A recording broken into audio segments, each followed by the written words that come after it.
हम जीवन में जब भी कोई मुनाफा कमाते हैं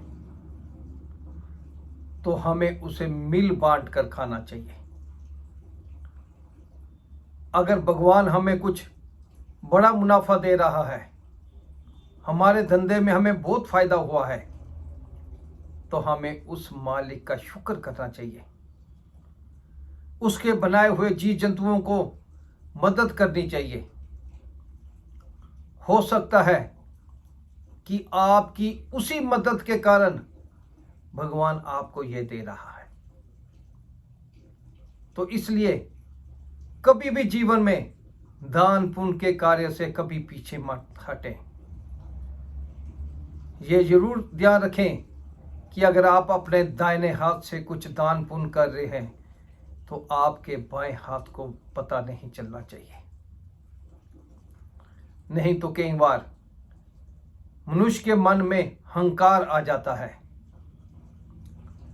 अगर उसने 1000 रुपया दान पुण्य का काम किया है तो उसके मन में लाखों का लालच आ जाता है, लाखों रुपए का हंकार आ जाता है। हमें उससे बचना चाहिए, क्योंकि किसी की किस्मत की वजह से भी भगवान हमें दे सकता है। मैं आपको एक भिखारी की कहानी सुनाता हूं। शहर में एक रेस्टोरेंट था जो काफी चलता था। तो उसके सामने भिखारी आकर बैठ जाता और आंखें बंद करके वहीं बैठा रहता। और कुछ समय के बाद जब उस रेस्टोरेंट में भीड़ बढ़ने लगती तो वो भी चुपके से उस रेस्टोरेंट में आता, खाना खाता, और जब देखता कि उसे कोई देख नहीं रहा तो वो चुपचाप वहां से खिसक जाता। ऐसा कई हफ्ते महीनों से चल रहा था। तो एक दिन जब वो खाना खा के निकल गया तो वेटर ने अपने मालिक को बुलाया और कहा कि वो फलां आदमी यहाँ पे रोज आता है और खाना खाकर चुपचाप यहाँ से निकल जाता है। मालिक कहने लगा, उसे जाने दो, हम बाद में बात करेंगे। इसी तरह जब शाम को वेटर ने अपने मालिक से पूछा कि आपने उसे क्यों जाने दिया बिना पैसे दिए, तो मालिक बोला, तुम अभी नए हो यहाँ पे, तुम्हें कुछ ही दिन हुए हैं, तो तुमने उसे देखा, लेकिन मैं उसे कई महीनों से देख रहा हूं, क्योंकि वो यहाँ पे आता है। हमारा रेस्टोरेंट सुनसान पड़ा रहता है। मैंने अंदर से कई बार गौर किया, उसके आने के बाद हमारे होटल में रश पड़ना शुरू हो जाता है, भीड़ बढ़ जाती है, और वो भी उसी भीड़ में आके खाना खाकर चला जाता है। कुछ समय पहले हमारे इस रेस्टोरेंट में भीड़ कम होने लगी। मैंने अंदाजा लगाया कि ये भिखारी भी उन दिनों नहीं आ रहा था।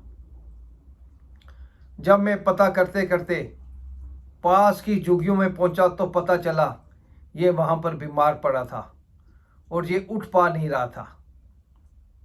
लेकिन कुछ दिनों के बाद एक दिन मैंने देखा ये आहिस्ता आहिस्ता हमारे होटल के बाहर आकर बैठा और अरदास करने लगा। इसी की अरदास का नतीजा हमारे होटल में रौनक बढ़ने लगी, और जैसे ही भीड़ बढ़ी ये भी चुपचाप आया, खाना खाया और चला गया। उस दिन से मैंने ये महसूस किया कि मैं उसे खाना नहीं खिला रहा हूं, बल्कि उसकी वजह से भगवान हमें कहीं ज्यादा मुनाफा दे रहा है। इस एक आदमी को खाना खिलाने की एवज में भगवान हमारे पास 100 ग्राहक एक्स्ट्रा भेज रहा है। तो मैंने महसूस किया शायद भगवान यही चाहते हैं कि ये यहाँ पर खाना खाए, और मैंने वही किया। मैंने कभी इससे पूछने की कोशिश नहीं की इसे रोकने की भी कोशिश नहीं की ताकि ये अपमानित महसूस ना करे। और आज उसी का नतीजा है कि हमारे रेस्टोरेंट में रोज इतनी भीड़ बढ़ रही है। इसलिए दोस्तों, कभी भी आप जीवन में किसी के साथ भी अच्छा करते हो, किसी के साथ किसी की भलाई करते हो, जब कभी आपको लाखों रुपए का मुनाफा होता है, तो आप अपने पड़ोस में किसी गरीब को 10-20 हजार की मदद करते हो, तो कभी उस पर घमंड नहीं करना। बस यही सोचना, आपकी उसी मदद के बदले भगवान ने आपको लाखों रुपए का फायदा दिया है। जब भी कभी मौका मिले, जरूरतमंद की मदद जरूर कीजिए। भगवान हमेशा उन्हीं के साथ रहते हैं, उन्हीं का साथ देते हैं जो दूसरों के बारे में सोचते हैं। इसलिए दान पुण्य से कभी पीछे मत हटिए। दान पुण्य करने से आपके धन में कभी कमी नहीं आएगी, बल्कि उसमें इतनी बरकत पैदा होगी कि आप अपने पैसे को संभाल नहीं पाएंगे। धन्यवाद।